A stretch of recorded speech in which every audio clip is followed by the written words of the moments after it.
Hi అండి. అందరికీ నమస్కారం. Welcome to my channel. ఈ వీడియోలో ప్రభుత్వ ఉద్యోగుల పీఆర్సీ ఇచ్చాకే హెల్త్ ట్రస్ట్‌కు వాటా అంటున్నారు.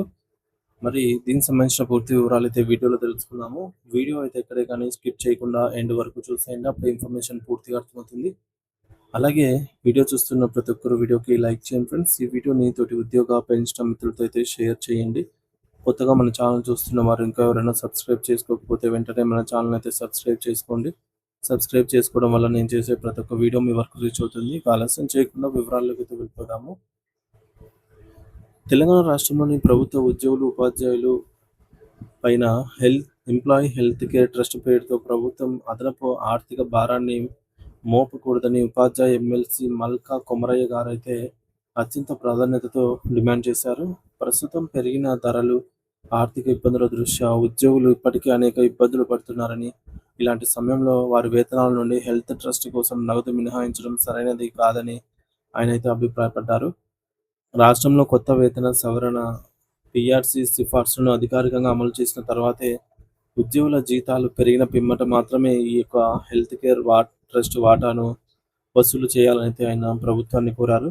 అప్పటి వరకు ఈ యొక్క హెల్త్ ట్రస్ట్ నిర్వహణకు అయ్యేటటువంటి పూర్తి ఖర్చును మరియు ఆర్థిక భారాన్ని ప్రభుత్వమే స్వయంగా భరించాలని ఆయన స్పష్టం చేశారు. ఎందుకంటే ఉద్యోగుల ఆర్థిక స్థితిగతులు మెరుగుపడకుండా వారిపై కొత్త పన్నులు లేదా మినహాయింపులు విధించడం అన్యాయమని అయితే ఆయన ఆవేదన వ్యక్తం చేశారు.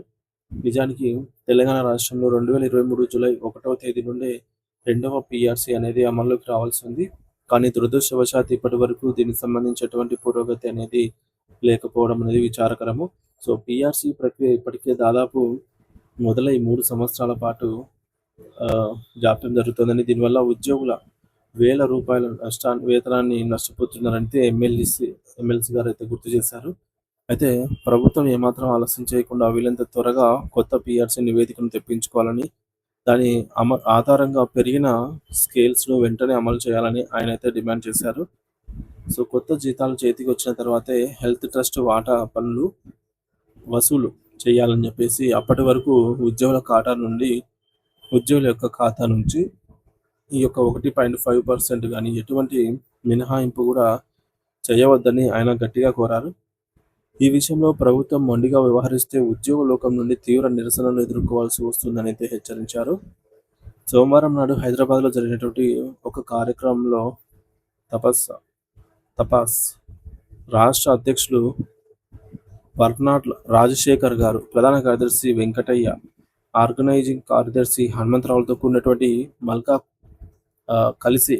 వీళ్ళందరితో కలిసి మల్కా కొమరయ్య గారు మీడియాతో మాట్లాడారు. ఉద్యోగుల ఆరోగ్య పథకమైనటువంటి ఈహెచ్ఎస్ అమలుపై ప్రస్తుతం రాష్ట్ర వ్యాప్తంగా అనేక సందేహాలు మరియు అపోహలు నెలకొన్నాయని, వాటిని నివృత్తి చేస్తూ ప్రభుత్వం వెంటనే పూర్తి స్థాయి మార్గదర్శకాలను, గైడ్లైన్స్ విడుదల చేయాలని అయితే ఆయన కోరారు. ముఖ్యంగా కేవలం రెగ్యులర్ ఉద్యోగులకే కాకుండా రాష్ట్ర వ్యాప్తంగా మోడల్ స్కూల్స్, కస్తూర్బా గాంధీ బాలికా విశ్వవిద్యాలయాలు, కేజీబీవీ, గాంధీ బాలికా విద్యాలయాలు, Sarva Shiksha Abhiyan, SSA, urban residential school URS, గిరిజన ఆశ్రమ పాఠశాలలు మరియు వివిధ గురుకులాల్లో పనిచేస్తున్న టీచర్లందరికీ సిబ్బందికి కూడా తప్పనిసరిగా హెల్త్ కార్డులను మంజూరు చేయాలని అయితే ఆయన డిమాండ్ చేశారు. సో, వైద్యం అనేది అందరికీ సమానంగా అందాలని, వైద్య శాఖలోని ఏ ఒక్క విభాగం సిబ్బంది కూడా విస్మరించకూడదని అయితే ఆయన స్పష్టం చేశారు. ఇంకా హెల్త్ ట్రస్ట్ నిధుల విషయంలో ఉద్యోగుల్లో ఉన్న భయాలను కూడా ఆయన ప్రభుత్వం దృష్టికి తీసుకొని వెళ్లారు. ఉద్యోగుల నుండి సేకరించిన హెల్త్ ట్రస్ట్ నిధులను ప్రభుత్వం ఇతర పథకాలకు లేదా ఇతర ప్రభుత్వ అవసరాలకు మళ్లించబోమని రాతపూర్వకంగా హామీ ఇవ్వాలని చెప్పేసి ఆయన కోరారు. సో, కార్పొరేట్ హాస్పిటల్స్‌లో కేవలం శస్త్రచికిత్సలకే కాకుండా సాధారణ ఓపీ సేవలకు కూడా ఈ యొక్క హెల్త్ కార్డులు పనిచేసేలాగా చూడాలని, ప్రక్రియ అంతా పారదర్శకంగా ఆన్‌లైన్ విధానంలోనే ఉండాలని ఆయన సూచించారు. అత్యవసర సమయాల్లో ఉద్యోగులకు తక్షణ వైద్య సహాయం అందించడానికి ప్రత్యేకమైన టోల్ ఫ్రీ నెంబర్ మరియు అంబులెన్స్ సౌకర్యం కల్పించాల్సిన బాధ్యత ప్రభుత్వంపై ఉందని ఆయన గుర్తు చేశారు. సో, దీనివల్ల మారుమూల ప్రాంతాల్లోని పలు పనిచేసే ఉపాధ్యాయులకు ప్రాణాపాయ స్థితిలో రక్షణ లభిస్తుందని అయితే ఆయన అభిప్రాయపడ్డారు.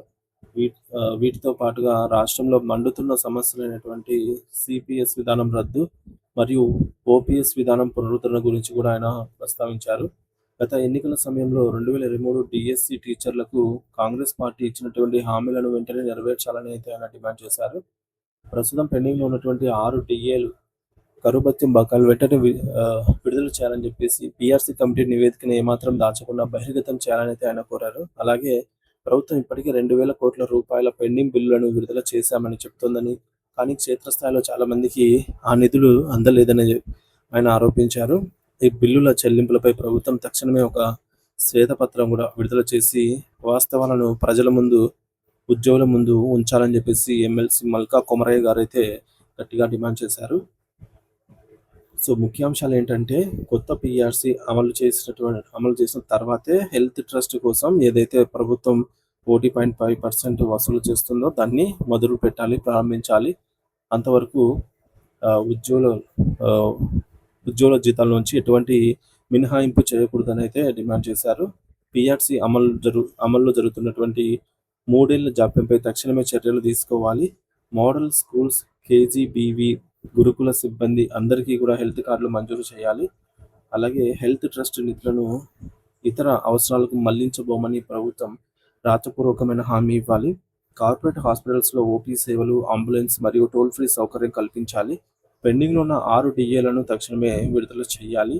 2,000 కోట్ల పెండింగ్లో ఉన్న బిల్లుల చెల్లింపులపై ప్రభుత్వం శ్వేతపత్రం విడుదల చేయాలని అయితే డిమాండ్ చేశారనమాట. సో మరి దీనిపై మీ అభిప్రాయాన్ని అయితే ఏమిటి అనేది కామెంట్ ద్వారా అయితే తెలియజేయండి friends. Thank you for watching this video.